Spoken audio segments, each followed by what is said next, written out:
பாருங்கள், இன்றைக்கி தகாபின்னங்களை கலப்பு எண்ணாக மாற்றுதல். இப்போ ஒரு தகாபின்னத்தை கலப்பு எண்ணாக மாற்றுறோம். அது எப்படி மாற்றலாம் அப்படின்னா, தகாபின்னம் அப்படிங்கிறத வகுக்கிறோம். 15 4ஆல் வகுக்கும் பொழுது 3 4 12 மீதி 3. சரிங்களா?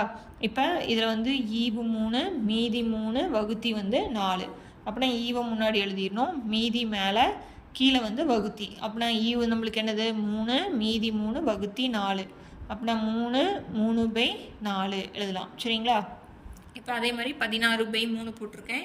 16 3ஆல் வகுக்கிறேன், I3 15 மீதி 1. அப்படின்னா நம்மளுக்கு வந்து இது ஈவு. அப்படின்னா இதை முன்னாடி போட்டுக்கலாங்களா? மீதியை தொகுதியாக போடணும், கீழே 3 வந்து எங்கே போகணும், பகுதியாக போடணும். புரியுதுங்களா சொல்கிறது? இப்போ நான் இப்போ வந்து 19 3ஆல் வகுக்கிறேன். இப்போ 19 3ஆல் வகுத்து காமிக்கிற பாருங்கள். 19 3ஆல் போட்டோம் அப்படின்னா 6 3 18 மீதி 1. இப்போ ஈவு வந்து 3